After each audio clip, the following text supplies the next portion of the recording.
ఇక బీఆర్ఎస్ నేతల ఎన్నికల ప్రచారం దూసుకెళ్తోంది. ఎన్నికల ప్రచారంలో భాగంగా సీఎం కేసీఆర్ ఇవాళ నిజామాబాద్, మెదక్ జిల్లాలో సీఎం కేసీఆర్ పర్యటించనున్నారు.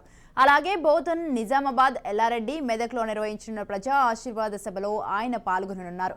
ఈ సందర్భంగా పార్టీ శ్రేణులకు సభకు ఏర్పాట్లు చేస్తున్నారు. ఇక అలాగే సభకు జన సమీకరణ చేస్తున్నారు.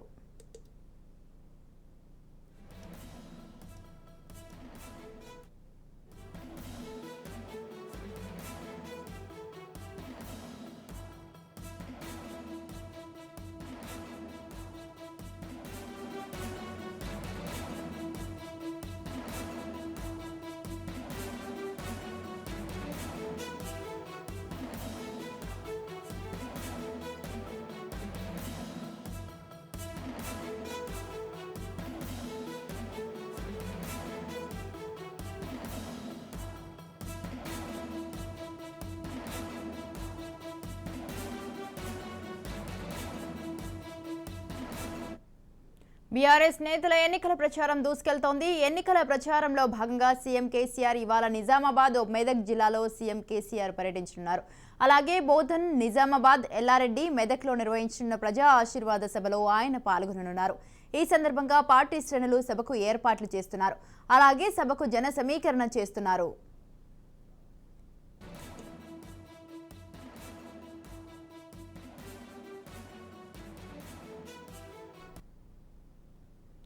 రైట్, ఇదే విషయంపై పూర్తి సమాచారాన్ని అందించడానికి మా ప్రతినిధి కిషోర్ ఫోన్ లైన్లో ఉన్నారు. కిషోర్, ఈ రోజు అయితే సీఎం కేసీఆర్ మెదక్, నిజామాబాద్ జిల్లాలో అయితే కేసీఆర్ పర్యటించినట్లు తెలుస్తోంది. దీనికి సంబంధించి అక్కడ ఏ విధమైనటువంటి ఏర్పాట్లు చేస్తున్నారు? ఈరోజు ఎన్నికల ప్రచారంలో భాగంగా ఇటు ఉమ్మడి నిజామాబాద్ జిల్లా వ్యాప్తంగా సీఎం కేసీఆర్ తొలిసారి పర్యటన ఉండబోతున్నట్టు కూడా తెలుస్తుంది. అయితే ఉదయం 12 గంటల సమయంలో ఇటు బోధన్ నియోజకవర్గంలో నిర్వహిస్తున్న ప్రజా ఆశీర్వాద సభలో పాల్గొన్నారు. అనంతరం ఇటు 1 గంట సమయంలో అలాగే ఇటు నిజామాబాద్ అర్బన్ నియోజకవర్గంలో ఏర్పాటు చేసిన ప్రజా ఆశీర్వాద సభలో పాల్గొన్నారు. అనంతరం 3 గంటల సమయంలో ఇటు ఎల్లారెడ్డి నియోజకవర్గంలో అటు కామారెడ్డి జిల్లాలోని ఎల్లారెడ్డి నియోజకవర్గంలోని ప్రజా ఆశీర్వాద సభలో పాల్గొన్నట్టు కూడా తెలుస్తుంది. ఇప్పటికే షెడ్యూల్ ఖరారైంది. అంతేకాకుండా ఇటు స్థానికంగా ఉండే అభ్యర్థులు అన్ని ఏర్పాట్లు కూడా చేస్తున్నట్టు కూడా తెలుస్తుంది. అది అన్ని చోట్ల కూడా సుమారు 30 నుండి 50 వేల మంది జన సమీకరణ చేసే యోచనలో కూడా అటు అధికార పార్టీ నేతలు ఏర్పాటు చేస్తున్నట్టు కూడా తెలుస్తుంది. అయితే గతంలో చూసినట్టయితే మొదటి విడత ఎన్నికల ప్రచారంలో భాగంగా మిగతా అన్ని జిల్లాల్లో కూడా సీఎం కేసీఆర్ ఎన్నికల ప్రచారం నిర్వహించారు. అయితే కొన్ని ప్రతిపక్షాలు గట్టిగా ఉన్న ప్రదేశాల్లో మాత్రం రెండో విడతలో ఈ ప్రచార కార్యక్రమం ఏర్పాటు చేసినట్లు కూడా తెలుస్తుంది. ఇది అర్బన్ కావచ్చు, అలాగే బోధన్ కావచ్చు, అలాగే ఎల్లారెడ్డి కావచ్చు, ఇది రూరల్ నియోజకవర్గం కావచ్చు, అన్ని చోట్ల కూడా ప్రతిపక్షాలు బలంగా ఉన్నాయి.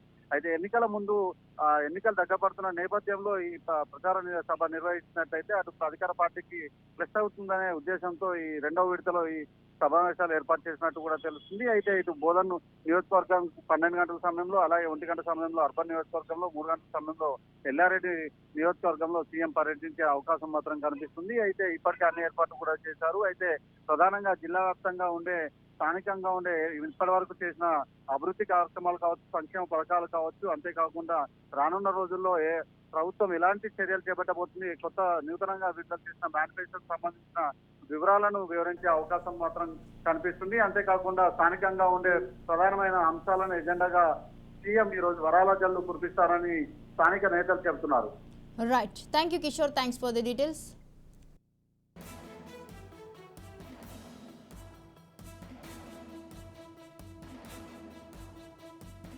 రైట్, ఇదే విషయంపై పూర్తి సమాచారాన్ని అందించడానికి మా ప్రతినిధి సిద్దిపేట నుంచి రాజు ఫోన్ లైన్లో ఉన్నారు. రాజు, బీఆర్ఎస్ నేతల ఎన్నికల ప్రచారం అయితే దూసుకెళ్తుంది. అయితే ఇక ఎన్నికల ప్రచారంలో భాగంగా అయితే సీఎం కేసీఆర్ ఈ రోజైతే మెదక్, నిజామాబాద్ జిల్లాలో అయితే పర్యటించినట్లు తెలుస్తోంది. దీనికి సంబంధించి మీ దగ్గర ఉన్న తాజా అప్డేట్స్ ఏంటి?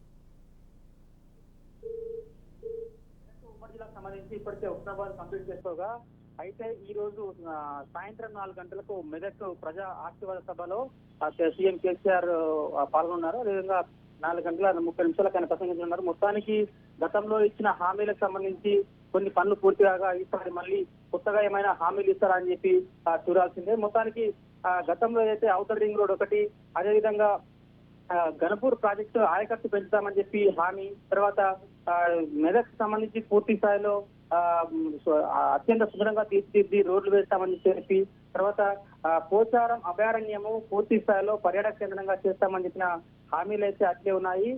కొంతవరకు మెడికల్ కాలేజ్ సంబంధించి శంకుస్థాపన మాత్రమే జరిగింది, కానీ ఇంకా పనులు ప్రారంభం కాలేదు. అదేవిధంగా ఇంటిగ్రేటెడ్ మార్కెట్ సంబంధించి పనులు నత్తనక్క సాగుతున్నాయి.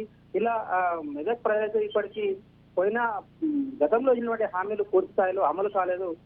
మరి ఈసారి కొత్తగా కేసీఆర్ వచ్చి ఎటువంటి హామీలు ఇస్తాడు, గతంలో ఇచ్చిన హామీలకు ఎటువంటి విషయాలు చెప్పబోతారని చెప్పి కూడా మనం చూడాల్సిందే. మొత్తానికి ఈ రోజు టిఆర్ఎస్ నాయకులు గతంలో గత 2 సంవత్సరాలు గా పనిచేసినటువంటి పద్మా దేవేందర్ రెడ్డి పెద్ద మొత్తంలో జన సమీక్షలు చేసేందుకు పూర్తి స్థాయిలో చేస్తా ఉన్నారు. 1,00,000 మందికి తగ్గకుండా ఈ రోజు ప్రజా ఆశీర్వాద సభకు తరలించే విధంగా పార్టీ నాయకులు అయితే పూర్తి స్థాయిలో పనిచేస్తా ఉన్నారు. దీనికి సంబంధించి అధికారులు ఇప్పటికే పూర్తి స్థాయిలో భారీ బందోబస్తు ఏర్పాటు చేస్తా ఉన్నారు. గత 24 గంటలుగా అక్కడ స్థానిక ఎస్పీ తర్వాత అదే పోలీస్ అధికారులంతా కూడా మకాం వేసి గ్రౌండ్ అంతా చర్చి గ్రౌండ్ అంతా వాళ్ళ ఆధీనంలో తీసుకొని పెద్ద మొత్తంలో ఆ ప్రాంతానంతా కూడా భారీ బందోబస్తు ఏర్పాటు చేసి సభ సజావుగా సాగేందుకు కూడా పూర్తి స్థాయిలో ఏర్పాటు చేశారు. ఈ రోజు సాయంత్రం అయితే 4 గంటలకు ఇక్కడికి వచ్చే అవకాశం ఉంది. పద్మ నా బిడ్డ, నేను దగ్గరుండి అభివృద్ధి చేస్తానని చెప్పి మాటలుగానే మిగులుతాయా, లేకపోతే కొత్తగా ఏమైనా హామీలు ఇచ్చి ఇంకొంత వరాజలు కురిపిస్తాడా? ఈసారి ఖచ్చితంగా హ్యాట్రిక్ విజయం ఖచ్చితంగా మాకు గెలిపించాలని చెప్పి చెప్తారని చెప్పి వేచి రాసిందే. Right, thank you Raju, thanks for the details.